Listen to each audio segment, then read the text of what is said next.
पवित्र शास्त्रातील उत्पत्तीच्या पुस्तकात अध्याय 18-19 मध्ये परमेश्वराने सदोम आणि गमोरा या नगरांचा आकाशातून गंधक आणि अग्नीचा वर्षाव करून संहार केल्याचा वृत्तांत आहे. मानवजातीच्या इतिहासातील ही अतिशय प्राचीन म्हणजे आजपासून सुमारे 3800 ते 4000 वर्षापूर्वी घडलेली घटना आहे. मृत समुद्राच्या आसपास असलेली ही दोन्ही नगरे देवाच्या कडव्या आणि करारी न्यायाने नष्ट झाले त्याचे अवशेष आजही पाहाव्यास मिळतात. परमेश्वर देव जो संपूर्ण सृष्टीचा निर्माण करता आहे, तसेच जो सर्व जीवधारी प्राण्यांचा न्यायाधीश आहे, त्यामुळे तो मानवांना वाटेल तसे स्वैराचारी जीवन जगण्याची मोकळीक देऊ शकत नाही, हेच या घटनेतून दाखवले आहे. सदोम आणि गमोरा या नगरातील लोक पराकोटीचे दुष्ट होते. परमेश्वराच्या दृष्टीने अतिशय घृणित अशी पापे म्हणजे व्यभिचार, विपरीत लैंगिक आचरण अशी अनेक पापे या नगरातील लोक करत असत. खरे तर देव सदोमच्या बाबतीत जे काही करणार होता ते त्याने स्वतःच आपला सेवक अब्राहम याला कळवले आणि अब्राहमाने देवाकडे त्या नगरातील नीतिमान लोकांसाठी कळकळून मध्यस्थी देखील केली. त्याप्रमाणे त्या नगरात 10 जरी नीतिमान पुरुष आढळले तरी त्या नगराचा नाश होऊ नये ही अब्राहमची विनंती देवाने मान्य केली. पण खेदाची गोष्ट अशी की संपूर्ण सदोम नगरात अब्राहमचा पुतण्या लोट याच्याखेरीज दुसरा कोणीही नीतिमान पुरुष नव्हता. ह्या वृत्तांतातून देवाच्या स्वभावाचे अनेक पैलू आपल्याला पाहायला मिळतात. देव पवित्र आहे म्हणून तो पाप आणि पापी मनुष्य यांची गय करू शकत नाही. पण देव अगदीच घाईने अंतिम निर्णय देखील घेत नाही, तर पाप करणाऱ्याने आपला मार्ग बदलावा, पश्चाताप करावा, तो यासाठी वारंवार त्याला संधी देतो. खरे तर त्या नगरात देवाचे भय बाळगणारा लोट आपल्या कुटुंबासह बऱ्याच वर्षापासून तेथे राहत होता. तरी ह्या व्यक्तीचा अनुकरण करून तेथील एक देखील मनुष्य आपले दुराचरण सोडला नव्हता.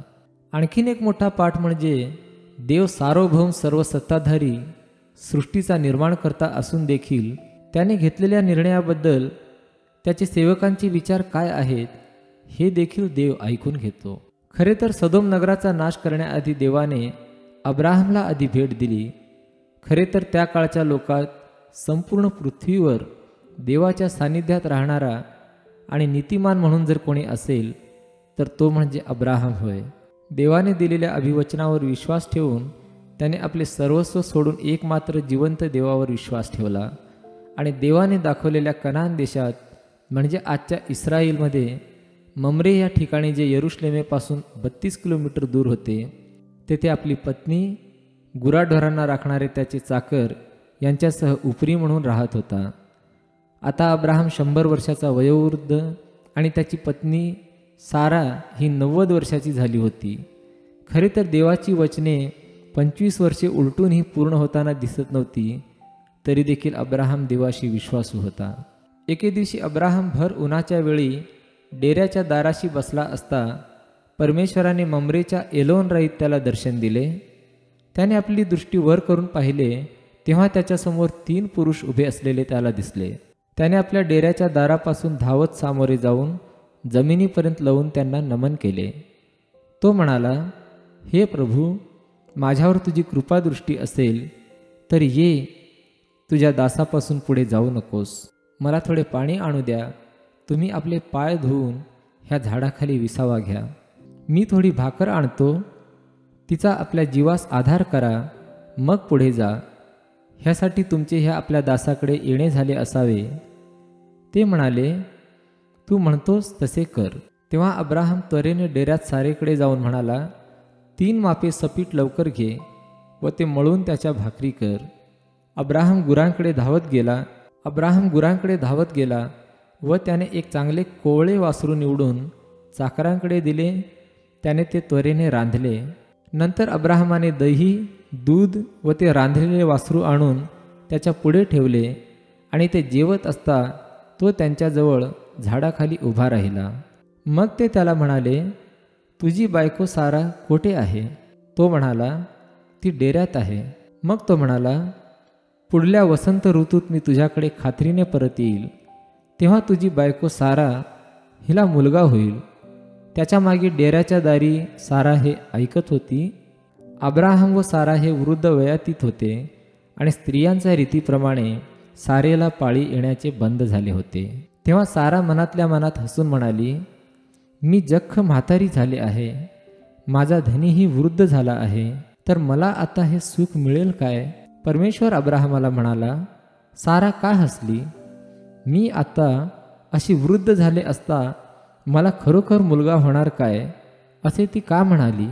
परमेश्वराला काही असाध्य आहे काय? नेमलेल्या वसंत ऋतूत मी तुझ्याकडे परत येईन, तेव्हा सारेला मुलगा होईल. तेव्हा सारा नाकारून म्हणाली, मी हसले नाही, कारण ती घाबरली होती.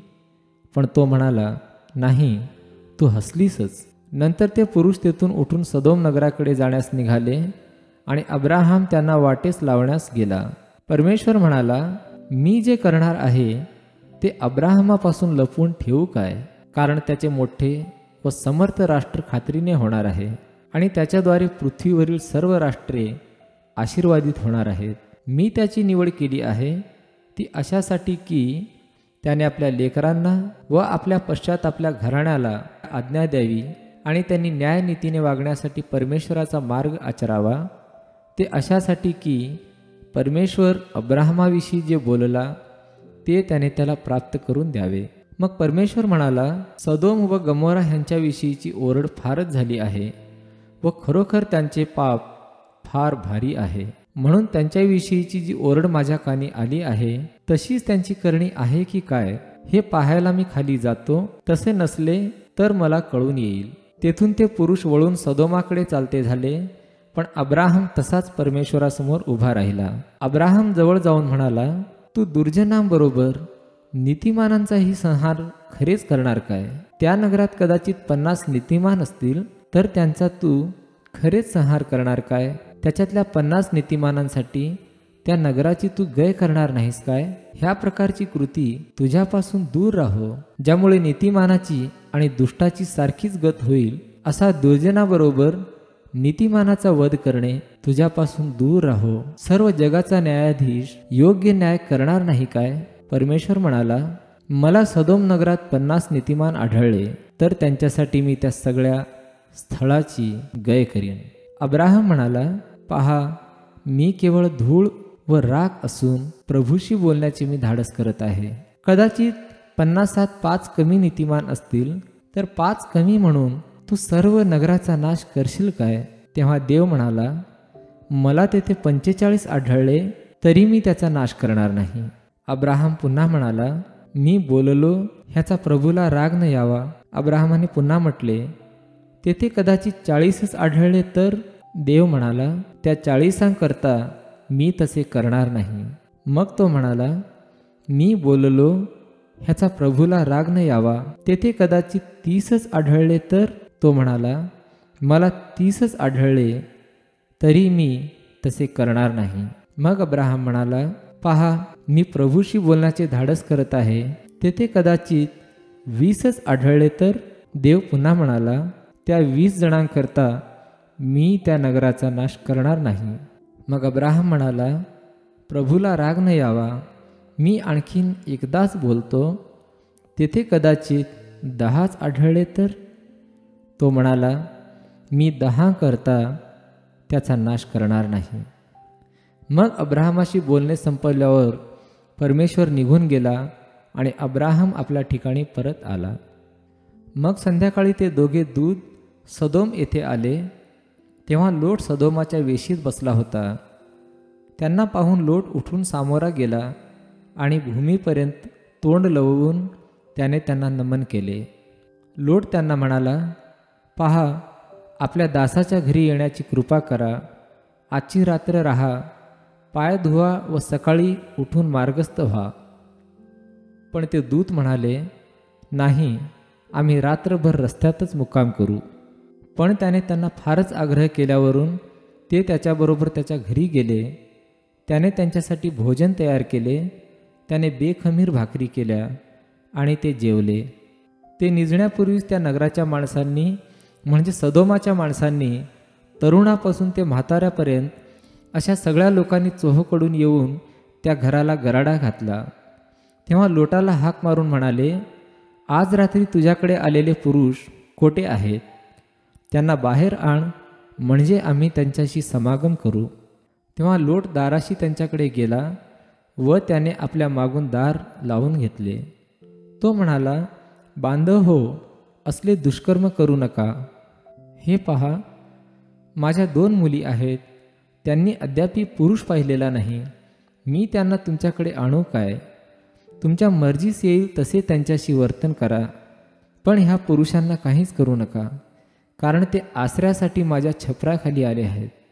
तेव्हा ते म्हणाले, बाजूला हो, हा तर येथे थोडे दिवस राहायला आला आणि आता मोठा न्यायाधीश बनला आहे, तर त्यांच्यापेक्षा तुझीच अधिक खबर घेतो. असे म्हणून ते लोटला जोराने ढकलू लागले व दार फोडायला सरसावले. पण त्या पुरुषांनी बाहेर हात काढून लोटाला घरात आपल्याकडे ओढून दार लावून घेतले.